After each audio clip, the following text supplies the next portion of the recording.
Hi guys, I just wanted to share with you a little technique I like to use every now and then to help clear my negative attitude towards money away. So what I mean by that is sometimes we feel that we don't deserve money, or that if we take money or make more money, then that leaves that much less for someone else. And actually that's a myth. There's more than enough for everyone to go around. So by us having all that we need, we can more abundantly create and inspire and share and have more creative freedom and liberation that we all desire and crave pretty much.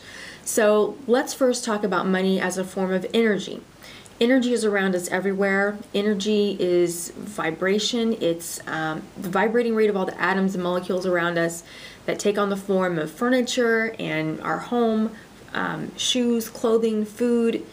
Everything is energy. We are energy. We're all just different forms of that energy in different materialized forms. So that's the first thing we need to realize. Secondly, we're all deserving. Everyone deserves it, not some more than others. We're all deserving. And just because we have some doesn't mean that the person next door will have less, because we can share with that person if we have that, right? If we have nothing, what can we share, right? So anyways, so our external value of cash is closely linked to our internal value of self. Usually an imbalance, because again, it's the I'm not worthy thing. So we need to learn to say thank you for the payment, and I am worth every penny of it.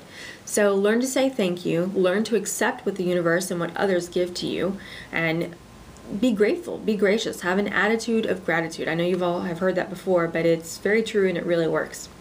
So the more you have, the more you can help. And why not get paid to do what you like, to do what you love? So let's do a little exercise about our money story. So take out a piece of paper and you can write this down, or you can just think about it. So what are some of our earliest experiences with money? And what did we learn about money by watching the adults and people around us? So think about that. If you were brought up by people, parents, grandparents that were born into the Depression era, you know, we pinched pennies and we saved everything, and you didn't let anything go to waste on your plate. So you saved it all and you ate everything on your plate and you kept everything. So perhaps you came from a family who had more than enough. Perhaps you came from a family who didn't have enough. So all of these ideals that you grew up with, you kind of tend to incorporate without knowing it. And it's not that your family is intentionally passing that on to you. You just kind of grew up with it, and that's what you learn about it.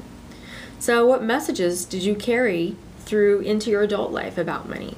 So what did you learn and see and watch and feel about money and carry it with you unknowingly? So the first step is just making yourself aware of these things. It's not a bashing exercise, it's just making yourself aware. When you start to become aware of why you feel the way you do, then you can start to change that. Secondly, think about, how do you feel about money? What emotions come up when you think about this?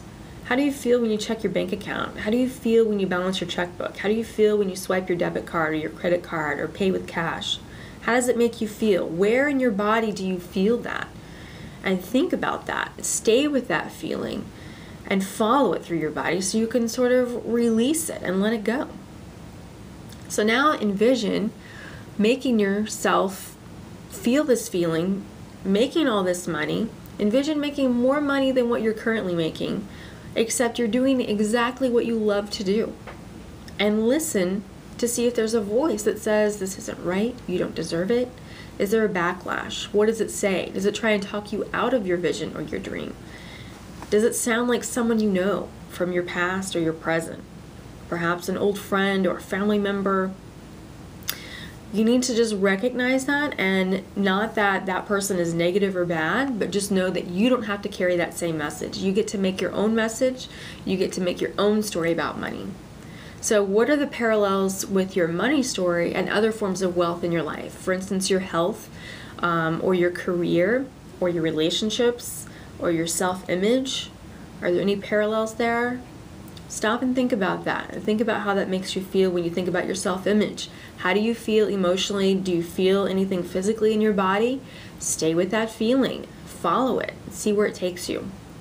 See if you can recognize anything that you don't need anymore, that's not serving you, and let it go. So this is your money story. Even though you may have carried some of these messages and ideals through to adulthood with you, it's your story, you're the author, you get to rewrite it and edit it and change it and do whatever you want with it.